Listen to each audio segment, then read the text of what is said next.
8 Mais horas. lambda, né? Oi? Mais lambda. Ah, o lambda vem mais, tem razão. Passa, transita para o outro lado mais. Obrigado. Mais lambda. Então fica DDT do D mais o DI. Vamos colocar aqui incerto DI igual a 2 lambda L. Então, esse termo aqui, vou colocar assim, ele ficou sobrando. Então, essa lei de conservação, ela não se fechou devido a esse termo aqui. Vamos colocar aqui. Então, isso aqui é um termo de violação da simetria. Vamos dizer por quê.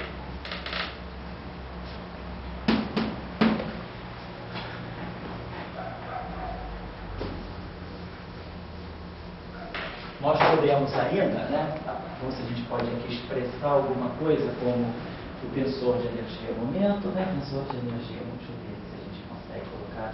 Ali é dl, dφ ponto, delta φ, tá certo? Não, vamos deixar dessa forma. Então, esse termo aqui, né? Vamos dizer, ficou sobrando. Então, por que está acontecendo isso? Então, nós temos um sistema que não é relativista. Nós estamos com uma teoria que não é relativista. Esse termo, se essa teoria, claro, fosse relativística, né, eu teria aqui que incorporar a direção temporal. E se eu incorporasse aqui a dimensão temporal, esse cara aqui ia ter um outro fator. O fator de escala, a dimensão do Lagrangiano, numa teoria relativística, ela também muda. Porque numa teoria relativística eu vou estar integrando em dt, dx, então eu vou ter uma densidade de Lagrangiano por unidade de tempo, por unidade de volume. No espaço não relativístico, no espaço ganeliano, eu só tenho uma densidade de Lagrangiano por unidade de volume. Então, esse termo aqui é responsável, né, pela violação da simetria devido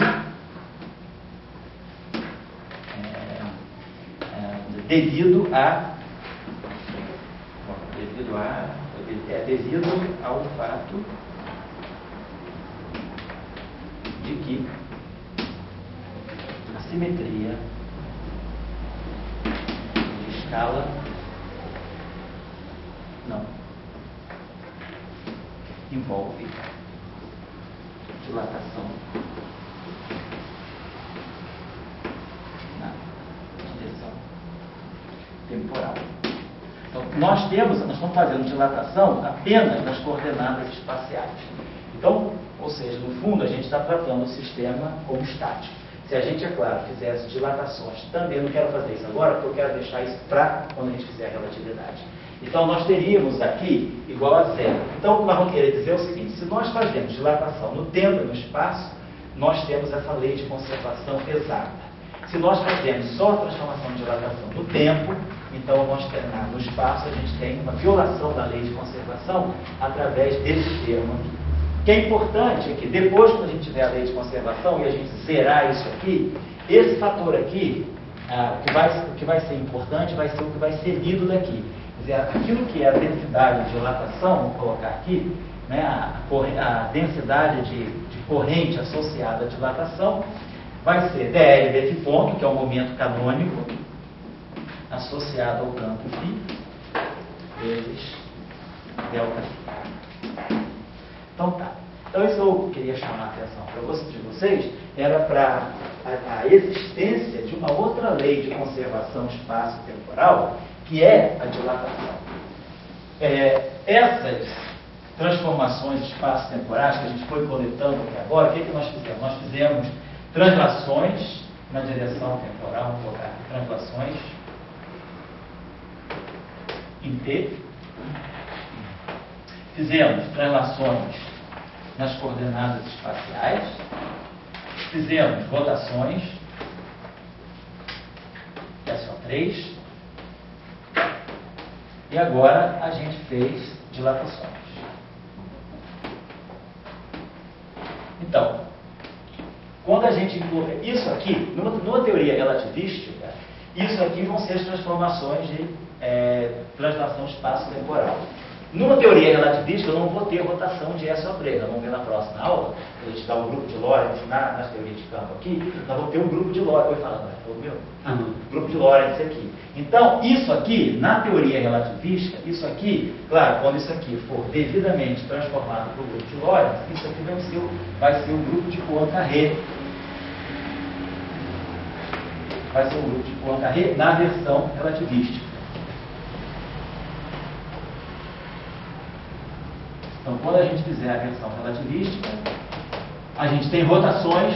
Na versão não relativística, isso aqui é o grupo de Galileu. São as translações, né, espaços temporais e as rotações. Então, esse aqui é o grupo de Galileu. Agora, a introdução desse grupo com as dilatações, isso tudo aqui forma, esse conjunto introduzindo translações, rotações e dilatações, isso aqui é o que a gente chama do grupo de Weyl.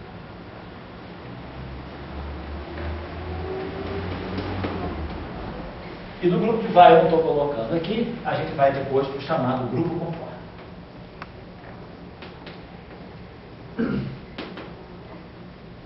O grupo conforme é o grupo que nós chamamos de SO2 ou SU2. Então, esse grupo aqui é um grupo muito importante em conexão com o estudo de fenômenos críticos e estudo com o comportamento de altas energias, né? sistemas de física de partículas a altas energias. Né? Então, nós vamos falar sobre isso mais no final do curso, sobre a invariância conforme nas teorias de campo. Então, o que a gente está entendendo é que o grupo espaço-temporal, ele vai falar, Ricardo. O grupo conforme, então, não leva em conta a relatividade? Não, o grupo conforme leva. Eu estou falando, vou colocar, está melhor botar sempre por esse lado. Na verdade, o grupo conforme, ele vai ser, a gente vai ter que primeiro fazer a versão relativística, então, sair do grupo de Poincaré, de Galileu, e ir para o grupo de Poincaré. Então, isso aqui vão virar as rotações de Lorentz, vai virar o SO13. Na versão, deixa eu botar aqui, na versão Poincaré, né, vamos dizer, do lado relativístico, isso aqui vai ser SO13, que é o grupo de Lorentz. Então, nós vamos ter as translações espaço-temporais, as transformações de Lorentz e as dilatações. Nós vamos formar o grupo de Weyl. E aí, daqui a gente vai estender para o grupo conforme. Então, obrigado pela tua pergunta, Ricardo. Então, o grupo conforme, ele é, na verdade, um grupo relativístico. Ele é a extensão do grupo de Poincaré com as dilatações e uma outra classe de transformações que se chama os bustos conformes, que é uma espécie de uma transformação de escala local. Vamos falar sobre isso futuramente. Só estou dando a motivação para vocês que isso aqui é uma ponta de algo muito mais, algo muito mais amplo que vai se criando a partir das invariâncias. Fala aí. Mas o grupo de Weyl, então, ele é relativístico? Não, ele é relativístico. É daqui. Poincaré mais dilatações vira Weyl. Aí, Poincaré, dilatações que viram Weyl, eu acrescento a quarta transformação, que são as transformações chamadas dilatações locais, que viram o grupo conforme. Depois, esse grupo conforme pode ser estendido, e aí entra a supersimetria, a versão mais estendida desse grupo. Então, isso tudo são simetrias espaço-temporais que a gente vai entendendo que essa física, né, mais microscópica vai gerando. Então, a gente parte de um grupo baseado na relatividade restrita, a gente tem só o grupo de Lorentz, aí mistura Lorentz com as translações, vai um grupo de Poincaré, que o Sebastião tem feito no curso 3 com vocês.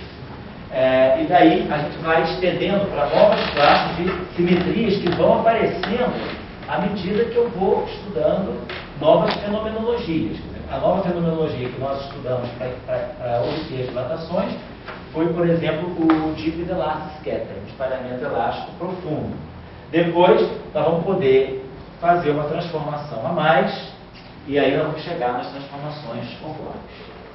E aí a gente vai chegar ao grupo máximo que o espaço-tempo pode admitir. Quer dizer, essa é a simetria espaço-temporal máxima que nós podemos admitir no espaço do Minkowski. Depois disso, a gente tem que partir para uma outra visão daquilo que são as simetrias espaço-temporais e introduzir a supersimetria. Eu estou só querendo motivar para vocês que o estudo dessas simetrias nas teorias clássicas de campo, né, elas vão abrindo a discussão dos possíveis grupos espaço-temporais que a gente vai podendo descobrir, né, à medida que a gente vai estudando novas fenomenologias. Fala aí.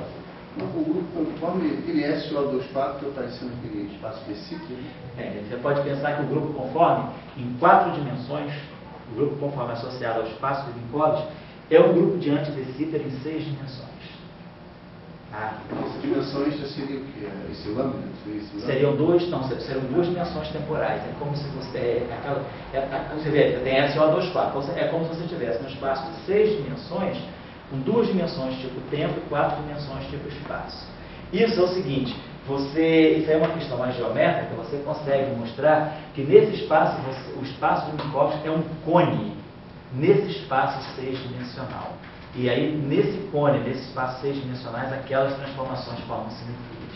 Seria o grupo de isometria dessa hipersuperfície no espaço 6-dimensional. Mas é uma visão muito geométrica que eu acho que não acrescenta nada à nossa compreensão da teoria de campos. Tá? Sempre eu ouvi falar na minha, assim, o invariante de escala, ele foi associado muito à Califórnia, não sei porquê, eu sempre vi aquilo lá na intensidade. E o grupo conforme foi um pouco assim europeu, assim, o conforme europeu. O grupo conforme, a grande movimentação do grupo conforme fez já com Weyl, né? E o pessoal da relatividade. Depois foi o Wigner, né? Outros, né? Bom, e depois os russos também, né? O pessoal da Rússia também trabalhou bastante no grupo conforme. Todorov, aquela linha de Gogolyubov, o pessoal do Gogolyubov, quer dizer, o europeu, eu digo assim, incluindo a ex-União Soviética.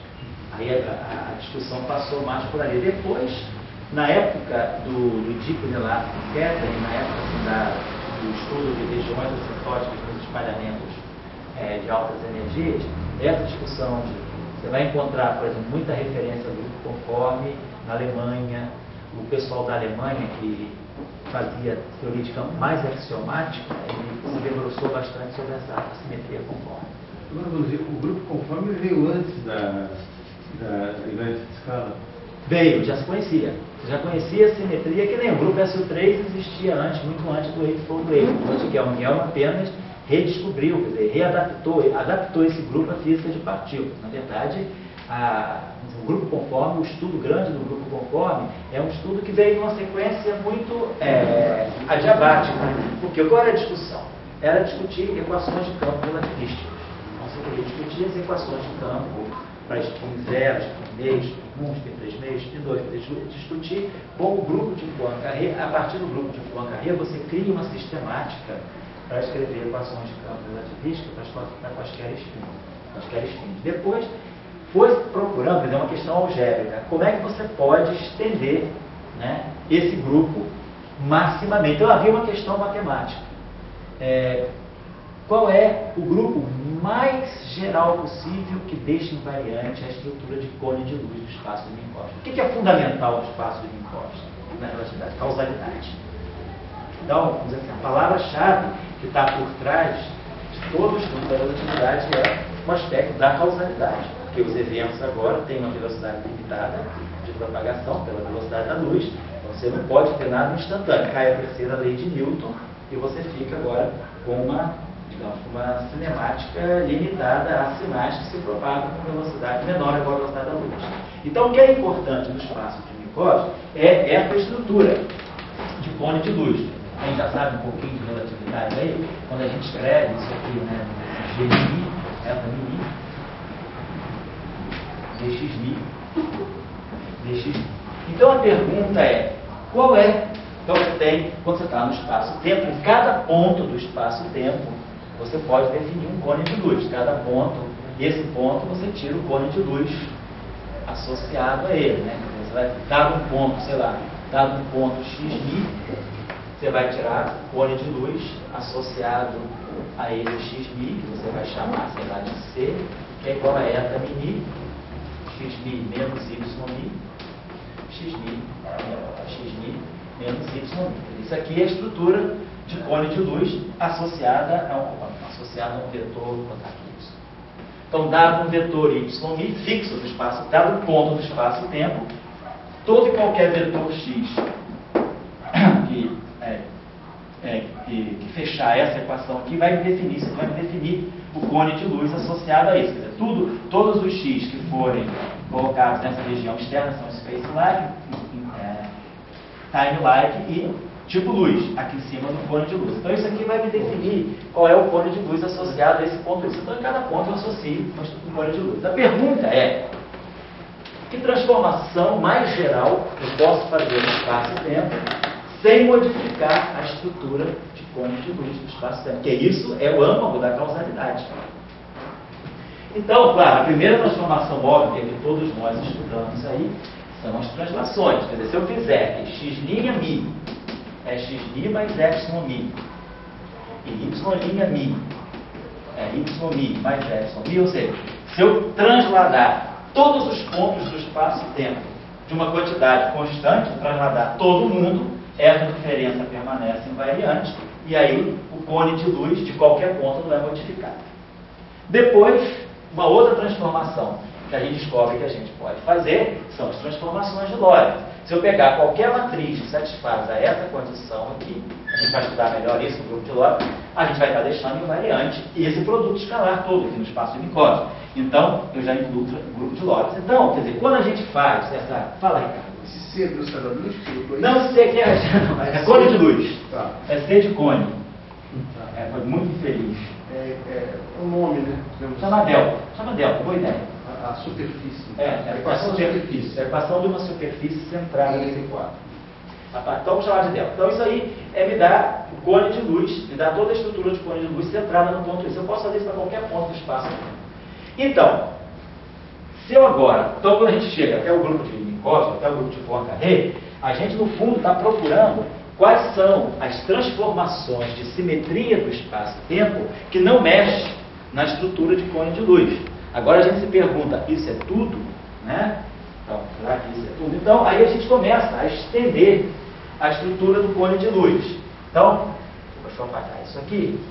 E aí, a questão é, agora a gente fala, que transformações a mais eu posso incluir de tal maneira que, se um vetor é tipo tempo em relação a ymi, ele permanece tipo tempo em qualquer transformação que eu fizer. Ou então a estrutura de cone de luz. Então, em seguida, se você pegar essa grandeza, o cone de luz associado a ymi, você pegar a superfície, né? Quer dizer, o cone onde se propagam os sinais eletromagnéticos. Então, se você fizer que isso aqui é igual a zero,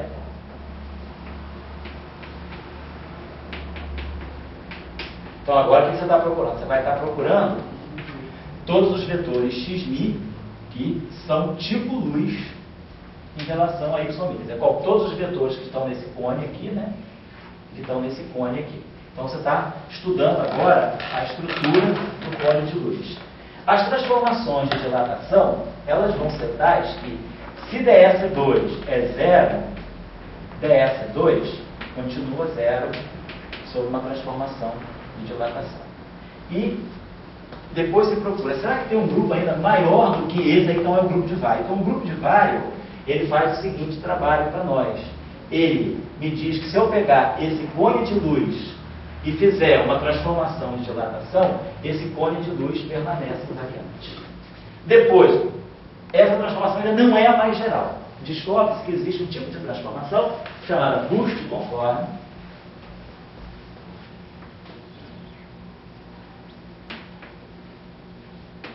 é uma transformação super hiper triplo. Muito estranho. Você faz o seguinte: imagina que você tem um ponto xmi do espaço-tempo.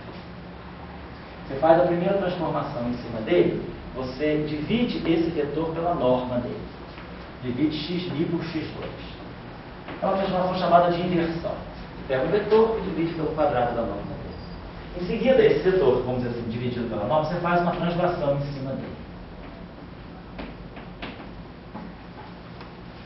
Aí depois que esse vetor está transladado, você divide ele pela norma dele.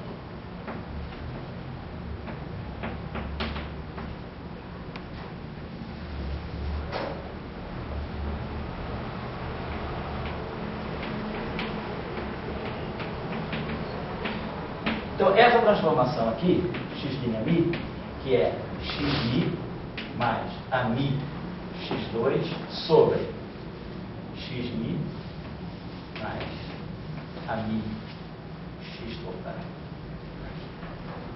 Xmi mais ami, vamos usar aqui, ami x2, tá, sobre x2, elevar ao quadrado isso aqui, vai simplificar. Xmi mais ami x2 sobre xmi mais ami x2, vai estar aqui.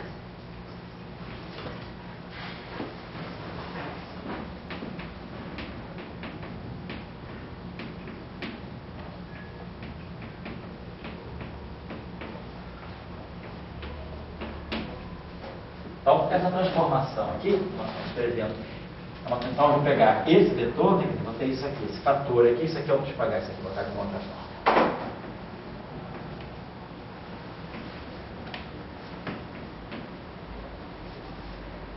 Aqui tem só uma.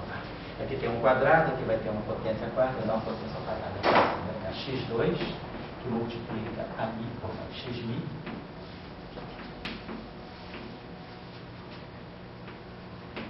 Foi isso que eu fiz, né? Eu botei xmi mais ami x2 sobre x2. E aqui embaixo aparece um x4. Então sobe um x2. Esse aqui embaixo vai aparecer esse vetor aqui. Xmi mais ami x2. Vou botar aqui. Xmi mais ami x2. Xmi mais ami x2. Essa é estranho isso, mas essa transformação aqui, se a gente pegar essa transformação aqui e calcular dx'mi a gente obtém que isso aqui vai ser um fator lambda, que depende de x, um fator de escala, dx'mi. Então, é um cálculo mesmo de geometria de diferenciais. Então, a gente mostra que o cone de luz nessas coordenadas é o cone de luz das coordenadas antigas por um fator de escala que depende da posição. Mas o importante é que se isso aqui é zero, isso aqui continua zero. Então, o cone de luz vai em cone de luz. Então, essa transformação aí, como é que se descobriu isso, cara? Não faço a mínima ideia. Alguém que sabia muito da teoria de grupo, foi no Cortina de Ferro.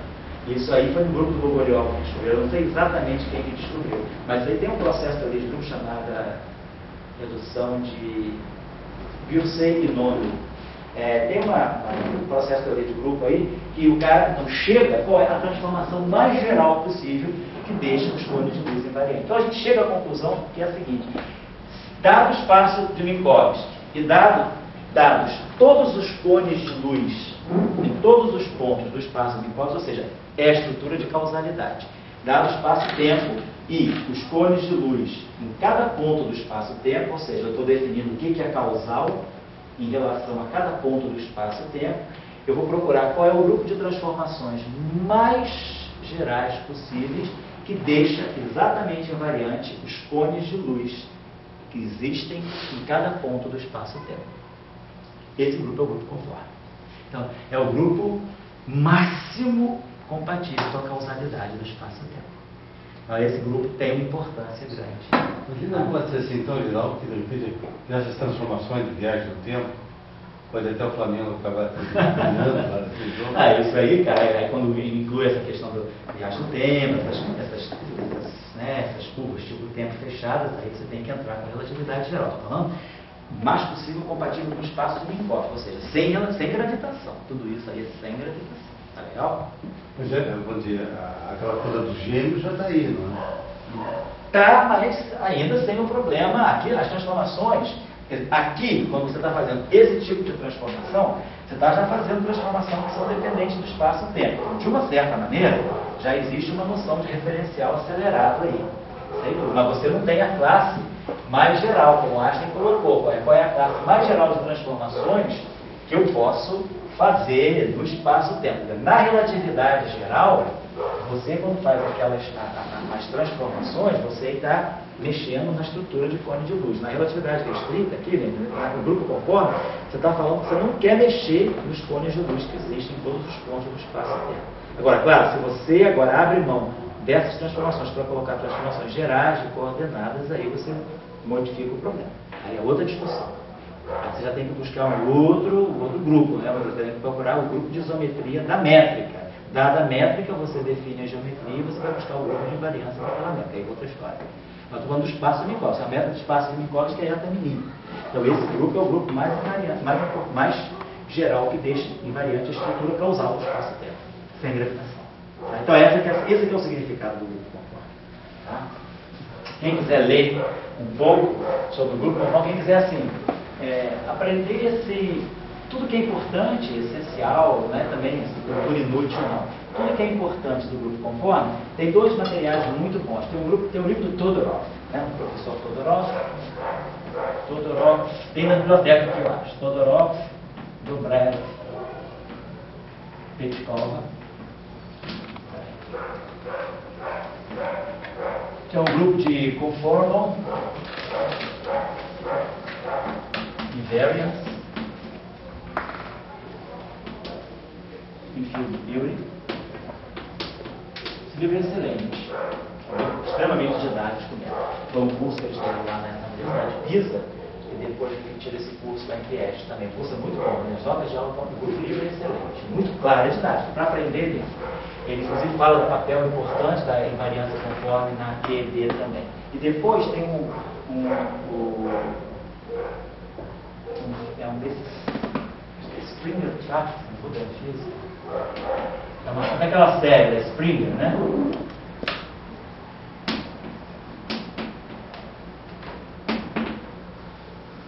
Tem a Ferrara,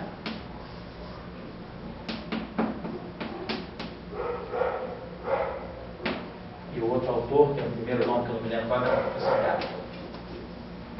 Também, esse aqui é o Springer Tracts, e esse carinha aqui é da década de anos 70.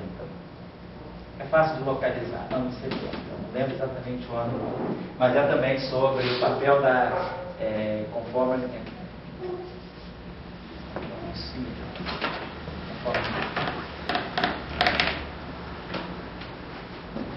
Excelente. Quem precisar ler sobre o grupo conforme, esse material aí é insuperável. Claro que tem outras coisas também, mas eles são publicados aqui e ali. Tem algumas coisas também se quem quiser ler alguma coisa boa sobre isso, quem trabalhou bastante sobre isso foi o Chico Latour.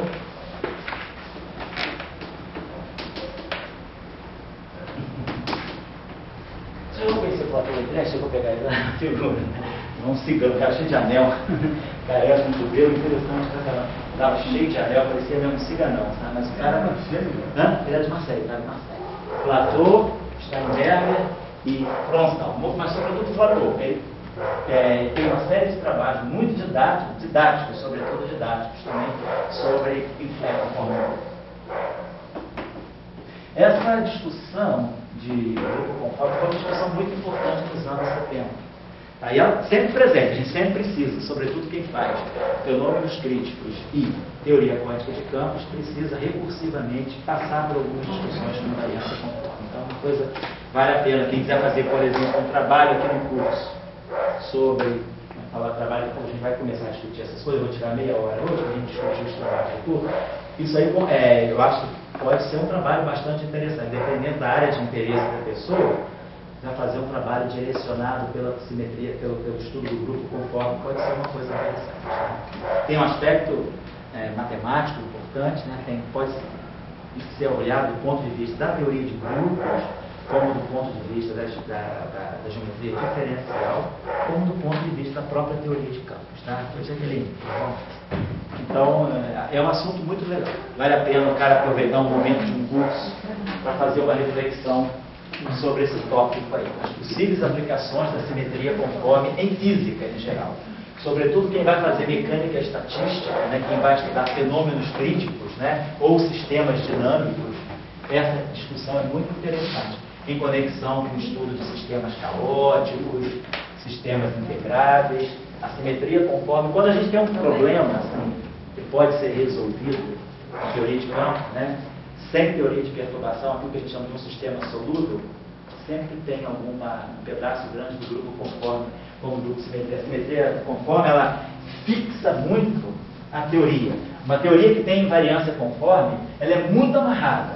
Então, por ser muito amarrado, existem relações de recorrência muito restritivas entre as grandezas físicas. E daí por isso que a teoria se torna mais fácil de ser solúvel, porque o espaço de possibilidades é muito reduzido. Então é interessante, o grupo conforme é um grupo muito interessante de ser estudado. Eu tenho referências muito boas sobre isso, então se alguém vier a precisar ou quiser fazer um trabalho sobre isso, eu acho que cabe bastante. Então eu vou dar mais um. Bom, então, agora a gente falou das simetrias espaço-temporais, culminou com a discussão do grupo conforme, claro que a gente vai apurar essa discussão no caso relativístico, e agora é chamada as simetrias internas, que vão nos chamar as teorias dinâmicas.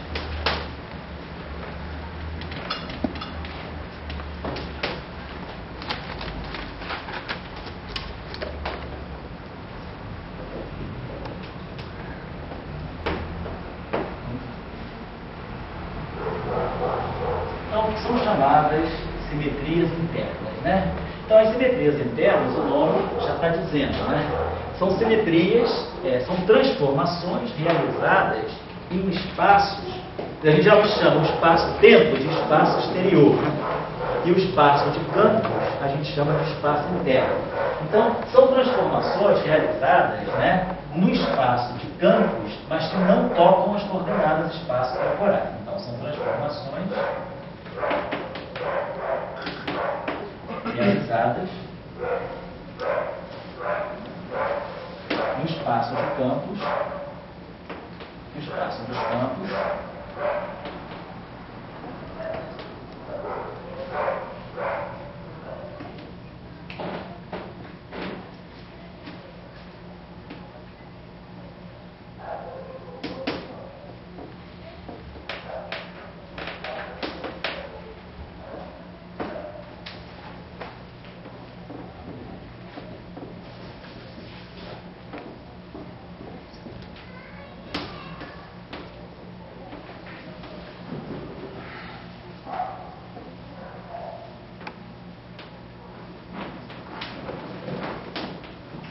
Então, a grande consequência desses estudos é o estudo das simetrias associadas às teorias de Young-Mills, né? Então, são transformações realizadas no espaço de campos, né? Os campos que descrevem um certo sistema, mas que não atuam sobre as coordenadas espaço-temporais. Então, nós não tocamos em T, então, em todo momento, qualquer transformação que a gente fizer, T' é igual a T e X' é igual a X. Não vai mexer nas coordenadas espaço-tempo. A gente vai fazer transformações em cima dos campos. A gente vai, por exemplo, fazer uma transformação tal que o meu campo, φ', de novo, sempre essa notação, φ grande é um campo genérico, pode ser qualquer tipo de campo. Uma transformação φ' de Tx, né?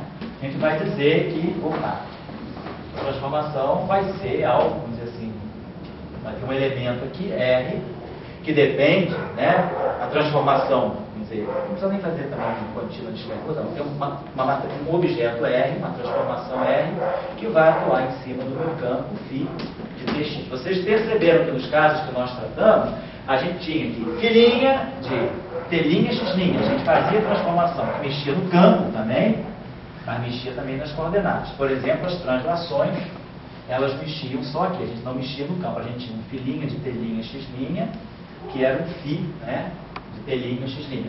Atuava, então a gente transladava só as coordenadas, mas não mexia na forma funcional do campo. Depois nós introduzimos as rotações, onde a gente podia mexer nos campos, porque o campo rodava sob uma transformação de rotação. Depois, nas dilatações também, o campo se transformava naquilo que ele tem um fator de escala. Então, nós mexemos no campo e nas coordenadas, né, em geral.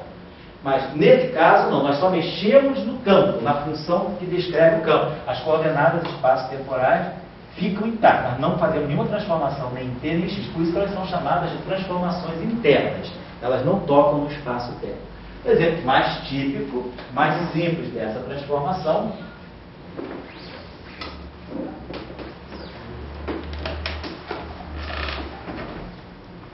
é a gente pegar, por exemplo, né, aquele lagrangiano que a gente deu do campo escalar complexo.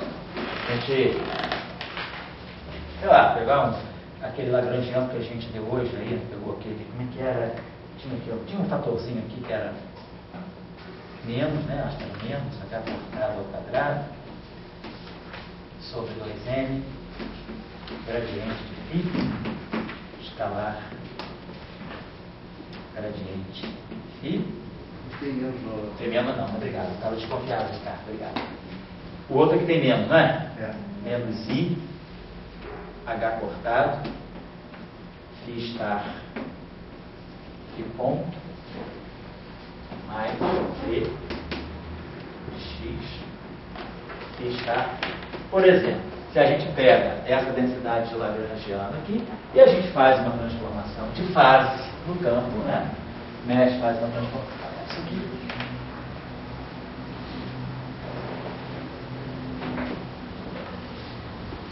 Faz uma transformação, linha dx, né? Igual a, sei lá, exponencial aqui de i, e aqui alfa de dx. Né? Então, esse Lagrangiano fica invariante. Né? Se eu fizer essa transformação, eu substituo φ por φ', então eu vou ter que o meu L escrito em termos de φ é igualzinho ao L escrito em termos de φ'. Ou seja, é uma transformação que deixa invariante a forma funcional do Lagrangiano. O Lagrangiano construído com φ, aí se eu inverter essa relação, digo que φ é E a menos I alfa, φ', e substituo aqui, todas as bases se cancelam, então o Lagrangiano L expresso em termos de φ é igual ao Lagrangiano L expresso em termos de φ', ou seja, o Lagrangiano é invariante em forma funcional. A forma do Lagrangiano muda quando eu substituo φ por φ'. Essa é a invariância que está em jogo. As coordenadas não são mexidas, então posso pensar aqui da seguinte maneira. O que eu tenho aqui é L de φ. Quando eu digo φ, que depende da derivada também, estou botando genericamente φ. Então, isso aqui vai ser o L de φ mais o delta φ, se eu pegar uma transformação infinitesimal. Fazendo aqui uma transformação infinitesimal com alfa muito menor do que 1. Alfa tendendo a zero. Parâmetro alfa muito menor do que 1, eu vou falar que delta φ é I alfa φ. Né? Quando alfa for muito menor do que 1, vou pegar essa aproximação infinitesimal. Então, isso aqui vai ser...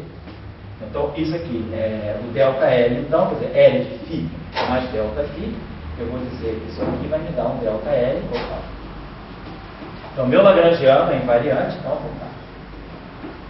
Então, meu delta L é igual a zero. Então, nesse caso aqui, Lagrangiano realmente é invariante. No caso, por exemplo, das translações, o Lagrangiano não é invariante, ele mudava por aquele terminho, né, que era menos epsilon mi de mi. Nesse caso aqui, é como se eu fosse expandir, eu expando isso aqui, então delta L, né, isso aqui, tá dito aqui. O Lagrangiano fica invariante. Eu vou dizer que o meu L de φ', isso aqui, esse L de φ' é o L, vou dar essa aqui na minha.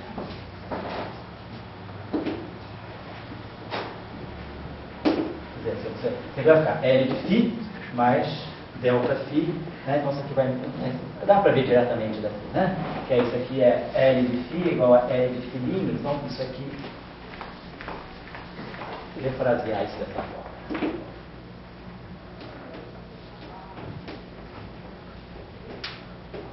Isso aqui é L de φ mais delta L. Claro, esse delta L aqui é gerado pela variação, né? Delta L. Então, delta L é igual a zero. Então, a simetria, essas simetrias internas, né? Elas estão deixando no Lagrangiano invariante de forma. Delta L é igual a zero. Então, é uma invariância do Lagrangiano. Bom, nesse caso aí, a gente vai tirar facilmente também uma transformação. Delta L, mesmo estaria de sempre. Delta L é dL dφ geral. Agora, delta φ. Fazendo agora o caso geral. Mais dL dφ ponto delta φ ponto. Mais dL dφ delta dφ. Então, nós estamos dizendo o seguinte, nós vamos dizer, nesse caso geral, né, de novo, agora φ geral, Então, vamos dizer que uma transformação, quer dizer, o significado da invariância para nós vai ser que L, construída em termos de φ, é a mesma que L construída em termos de filinha. E nós vamos dizer que filinha é um φ, quando essa taxa filinha vai ser um R, que depende de um certo parâmetro alfa, nesse caso é exponencial φ. Então nós vamos expressar que delta φ é alfa vezes φ. Vou colocar dessa forma. Isso vai valer para qualquer campo, né? Depois eu vou dar um caso que a gente não seja só exponencial a classe. Então, claramente, né? A gente... outra coisa. Esse meu lagrangiano depende de φ. Vai ver que a transformação, se for uma transformação... vamos deixar dessa forma. Deixar esse φ. Se já incorpora aqui. Claro, se tiver campo φ e φ estar, significa tudo que eu fizer para φ, eu tenho que fazer para φ estar. Eu estou somando sobre todos os campos que aparecem no lagrangiano. Então, de novo, usando as equações de Euler-Lagrange aqui, você tendo que ΔL vai ser igual, então, usando o Euler-Lagrange, vou botar aqui, ó, depois de ter usado o Euler-Lagrange, ΔL vai ser igual a ddt de dl desse ponto, delta esse ponto, mais di L d φ delta φ. Como isso aqui é zero, é uma lagrangiano é invariante, né? Então nós vamos ter essa equação de conservação aqui. Então isso aqui vai estar associado a uma densidade. Isso aqui vai ser uma corrente que vai dar o fluxo, né, daquela densidade.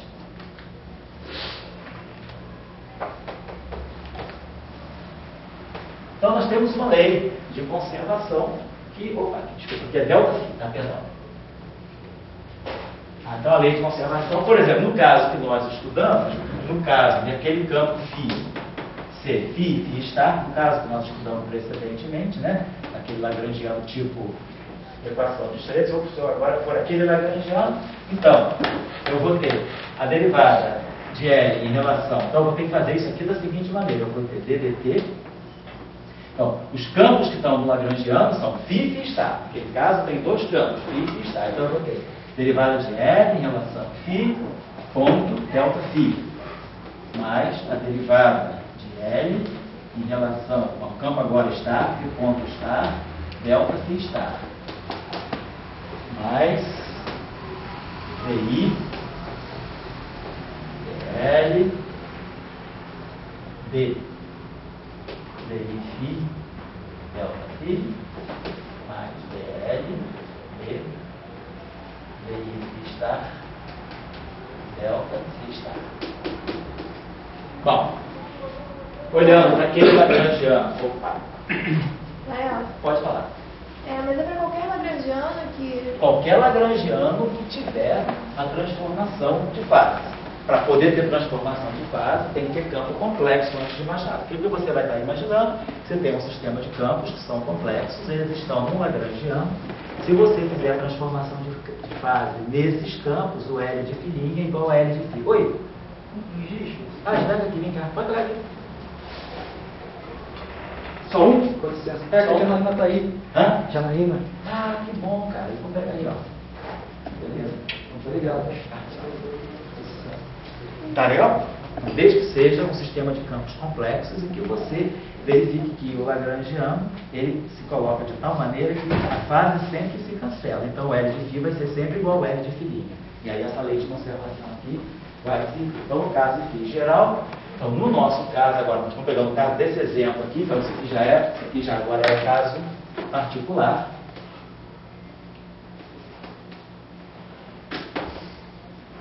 Tipo a equação de Schrödinger, a gente vai ver como é que fica a simetria aqui de fase na equação de Schrödinger. Então nós vamos ter dl desse ponto, lembrando lá, o termo é h cortado ao quadrado sobre 2m gradiente de φ estar, gradiente de φ estar, lembrar que escalar gradiente de φ, menos IH cortado, φ estar Φ ponto, temos menos B, né, Ricardo? Então, mais B, φ está. Então, quando a gente for derivar essa densidade lagrangiana em relação a φ ponto, eu vou produzir menos IH cortado φ está. Então, nós vamos ter aqui ddt, nós vamos ter aqui menos I, H cortado, φ está. Delta φ é I alfa φ. Mais a derivada do lagrangiano em relação a φ ponto estar. A derivada do lagrangiano em relação a φ ponto estar, não tem. Estou só botando esse termo aqui. Então, esse termo aqui é zero. Não tem. O lagrangiano só depende de φ ponto, não depende de φ ponto estar. Mais DI. Agora, a derivada do lagrangiano em relação a DI φ tem aqui. É H cortado ao quadrado sobre 2n, gradiente, ou DI, do φ estar, vezes delta φ, que é I alfa φ. E depois, mais a derivada do lagrangiano em relação ao gradiente de φ estar, que tem também. Então, vai ficar aqui mais H cortado ao quadrado sobre 2n DI φ. Mas agora, delta φ estar é menos I alfa φ estar. E esse termo aqui não tem nada a ver com a lei de conservação, porque não tem nenhuma derivada dos campos. Eu vou precisar só dos termos que tenham derivada dos campos. Φ ponto ou gradiente de φ. Então, isso aqui não é zero. É a lei de conservação. Delta L, o lagrangiano é invariante, então delta L é zero. Então, esse termo aqui, vamos dizer, o H cortado pode cair fora, esse H cortado ao quadrado cai fora, esse H cortado ao quadrado cai fora. Então, fatorei um H cortado porque tudo isso é igual a zero. A gente pode fatorar um I também. Por exemplo, esse I aqui pode ir embora, esse I aqui pode ir embora, esse I aqui pode ir embora. Então, a gente vai ter ali, o primeiro, aí posso depois ter um sinal menos aqui, né? Posso arrancar fora esse sinal menos, e posso botar esse menos aqui, e o mais aqui, tanto faz. Então, o que a gente tem no final do dia é a seguinte lei de conservação. Eu posso também arrancar fora esse I aqui, posso multiplicar toda essa equação por menos I. Então, menos I por I dá 1, então fica só φ estar alfa. E outra coisa, esse alfa vai embora também. Não vai embora tudo não, né? Aí o alfa, o I, com menos I. Então, o primeiro termo fica simplesmente ddt de φ estar.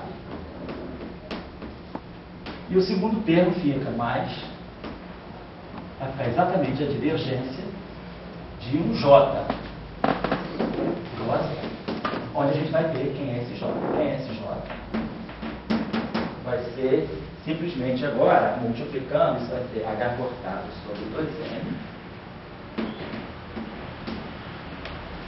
O H cortado sobre 2n. Como eu multipliquei aqui por menos I, vamos botar aqui. Então, posso botar menos I, a mesma coisa que I no denominador.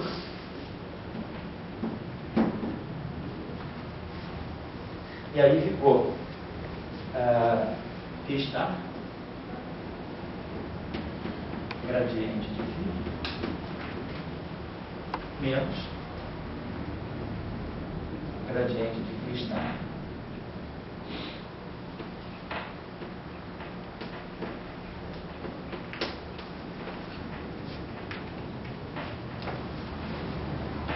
Normalmente, esse termo aqui contém o gradiente atuando nesse, e depois o gradiente, menos o gradiente atuando no primeiro, a gente pode escrever isso dessa forma. φ está, é uma notação padrão.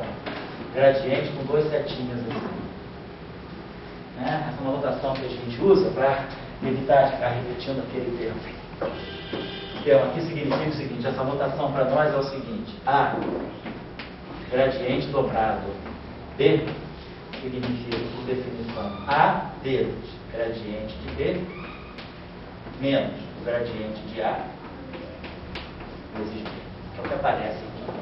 Então, a gente tira uma lei de conservação. Porque lá na mecânica quântica, todo mundo está lembrado o que é. É a lei de conservação da probabilidade.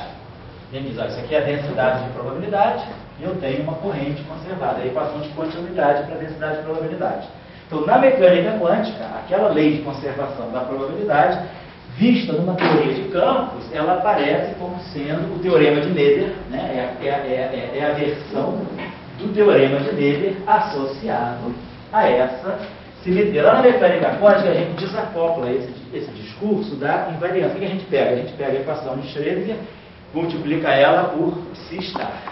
Depois pega a equação, quer dizer, multiplica ela por psi star, depois tira o complexo conjugado dela, pega a equação de Schrödinger, normal, multiplica por psi star. Depois pega o complexo conjugado da equação de Schrödinger, multiplica por psi, subtrai uma da outra, a gente ganha essa equação. Então a gente faz simplesmente uma manipulação algébrica na equação de Schrödinger, sem nenhum compromisso com algum tipo de invariância que está por trás. Na verdade, essa lei de conservação da probabilidade na mecânica quântica, interpretando a mecânica quântica como uma teoria de campos clássicos, onde o campo é a função de onda, né? Quer dizer, a função de onda psi de tx, é o que eu identifico aqui com o meu campo phi de tx, né? E colocando aquele lagrangiano que dá a equação de Schrödinger, o que a gente vê é que a invariância sob transformações de fase do lagrangiano de Schrödinger me responde automaticamente pela conservação da corrente de probabilidade. Então a gente associa uma lei de conservação a uma invariância que está por trás dela. Então esse procedimento acaba sendo muito bom. Quer dizer, a gente pega um exemplo muito simples e fala, eu faço toda a mecânica quântica sem saber dessa invariância de fase. Mas essa ideia, ela prepara a gente para casos muito interessantes que a mecânica quântica, a equação de Schrödinger não dá cara. Então, nós vamos usar um pouco agora esse procedimento para discutir as simetrias internas em casos mais complicados, como, por exemplo, chamados casos não abelianos. E aí a gente vai começar já a introduzir a esse nível, mesmo sem teoria de campo relativístico, vamos introduzir a simetria de Young-Mills. O que foi importante aqui é que a gente fez uma simetria no espaço uma transformação de simetria no espaço de campo, que deixa o lagrangiano invariante, e, portanto, dá uma lei de conservação. Então, a mecânica quântica é considerada um caso particular, de campo difícil? Não, você pode fazer isso, claro, mas é porque a discussão da mecânica quântica, você pode formalmente, quer dizer, introduzir a mecânica quântica como lagrangiano, né? Agora, é que a discussão da mecânica quântica depois, você vai querer estudar mais aspectos relacionados a, vamos dizer, uma partícula num poço de potencial, uma partícula num potencial. Então, a discussão da mecânica quântica, ela fica toda mesmo na equação de Schrödinger, na resolução do espectro de energia. Agora, o que você poderia tirar da discussão, da teoria, da formulação lagrangiana da mecânica quântica que pudesse te auxiliar, vamos dizer, no estudo da própria mecânica quântica? Eu diria que é a discussão de simetrias.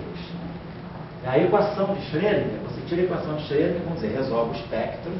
Agora, se você propõe a equação de Schrödinger por meio de um lagrangiano e você estuda as simetrias desse lagrangiano, você pode tirar muitas coisas interessantes. Por exemplo, o átomo de hidrogênio, né?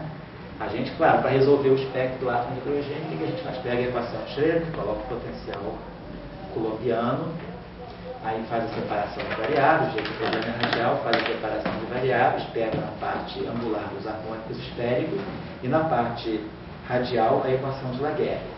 Aí você tira, vai resolver a equação radial, vai te dar os polinômios de Laguerre e vai te dar uma relação indicial que te dá a quantização da energia. Então é um processo meio doloroso. Você tem que resolver uma equação diferencial, expandir em série, chegar a uma equação indicial, cortar aquela série para que você possa ter a quantização dos níveis de energia.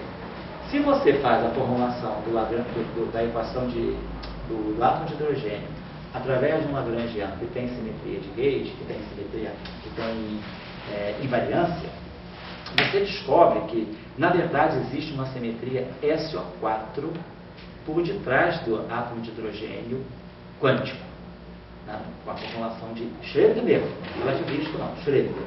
E daí, com essa simetria SO4, você resolve o espectro do átomo de hidrogênio por métodos algébricos, sem precisar resolver a equação diferencial, sem precisar tirar polinômio de Laguerre. Você não precisa nem calcular as funções de onda e você ganha o famoso nível de energia menos 13,6 sobre N2. Baseado numa coisa chamada simetrias dinâmicas, que o lagrangiano te revela. Então, eu diria que na mecânica quântica, se você estiver interessado em abordar a mecânica quântica do ponto de vista da teoria de grupos, e você pode, em muitos casos, pegar, por exemplo, toda essa discussão das simetrias dinâmicas, o caso do oscilador harmônico unidimensional, o caso do átomo de hidrogênio e alguns outros sistemas, você então é interessante usar o formalismo lagrangiano. Agora, normalmente, porque o procedimento da mecânica quântica, quer dizer, como a gente aprende a mecânica quântica? Através da equação de Schrödinger. Então, a nossa formação de mecânica quântica lá na graduação não é por teoria de grupo, é por métodos analíticos de resolver a equação de Schrödinger. Então, se abandona o lagrangiano, vai resolver a equação de Schrödinger e te vira jacaré para tirar os espectros de energia. Né? Agora, se você já tivesse uma formação mais, vamos dizer assim, matemática, né? Não tinha nem matemática, uma formação física mesmo, mas com uma linguagem matemática mais elaborada, que é da teoria de grupos, a gente poderia resolver muitos dos problemas de mecânica quântica usando procedimentos de teoria de grupo. E aí, essa pessoa que foi formada dessa forma, ela vai olhar a mecânica quântica muito mais como uma teoria lagrangiana do que simplesmente um sistema descrito por equação de Schrödinger. É uma questão de escola, de abordagem. Mas é que vem questão do quando vocês vão. Não existe parece a equação de Schrödinger, existe uma teoria lagrangiana onde ela no particular. Então, se ela no particular deu um espectro do átomo de hidrogênio, num pouquinho mais geral, também daria um espectro e você não precisaria estar tão. Quer dizer, o que acontece normalmente se a H na mecânica quântica faz onda particular, uma série de coisas assim mais um pouco talvez que nem a relatividade geral, espaço curvo. Sempre tem uma. E no fundo, quando você está com uma teoria lagrangiana, está aqui a teoria lagrangiana, não interessa se é onda partícula, se é espaço curvo, mas aí tem propriedades de uma teoria. Certo. E daí vem assim, uma propriedade como efeito túnel, certo? Ela não pode ser particular da equação de Schrödinger, assim, ela pode ter efeito túnel. Você não pode. Da uma lagrangiana, você pode buscar esse efeito túnel. A única coisa, agora, não, mas eu diria que tudo procede. É que na mecânica quântica tem uma dificuldade, mas é só isso que eu estou falando. Porque quando você escreve o lagrangiano, como eu escrevi, o lagrangiano de Schrödinger ali, que dá a equação de Schrödinger, lembre-se que, do ponto de vista da mecânica quântica, quando a gente escreve aquele potencial V de x, e quando a gente escreve a coordenada x que está ali, ela passa a ser um operador. Então, não é que você vai pegar tudo e tratar como uma teoria clássica de campos em que x é x, não. Você vai tratar, mas levando em conta que você agora tem operadores, né? O DI é o operador de momento, mas se você leva em conta esses cuidados, você leva em conta que é uma teoria de campos clássica, no sentido de que ela não é relativística, mas onde as coordenadas espaço-temporais e as derivadas vão ser a respeito a essas derivadas a respeito às coordenadas, elas vão ser interpretadas como operadores. Aí você tira muita coisa, é uma questão de formação. Quando eu pego o garoto da iniciação científica, por exemplo, que não estudou a equação de Schrödinger, a gente às vezes pega garoto de iniciação científica terceiro período, quarto período, que ele não estudou a equação de Schrödinger. Mas a gente precisa ensinar um pouquinho de mecânica quântica para eles. Eu ensino dessa forma, eu ensino pela abordagem de grupo, porque teoria de grupo é matriz, você sabe, álgebra linear, teoria de grupo. Um pouquinho de matriz, representação. Então, algumas coisas eu faço com eles usando assim, que aí você não precisa resolver a equação de Schrödinger. Dá para fazer, portanto que você usa a dualidade onda-partícula, associe, faça o princípio da correspondência para associar operadores a grandezas como momento e posição, com a relação de comutação bem definida, e o resto está ok. É porque a gente foi treinado, né? Nossa, sei lá, os cursos de teoria de campos, de mecânica quântica, são em cima da equação de Schrödinger. Mas se você quiser sentar em cima, pode. Só querendo compreender. A gente discutir os trabalhos agora, tá? A questão com a relatividade geral. A relatividade geral também tem a equação de Einstein, como tem a equação de Schrödinger. E daí tem uma série de situações. Então, a equação de Schrödinger tem a onda-partícula, tem quatro do estilo. E também tem efeitos, no caso, um efeito muito especial. Você pode ter efeito túnel, ortopedia de uma levejana, você está chamando terminologia. Não, acho que é uma coisa interessante. Tentar fazer o máximo que puder um curso de mecânica quântica em cima do Lagrangiano. Do Lagrangiano. Bom, pessoal,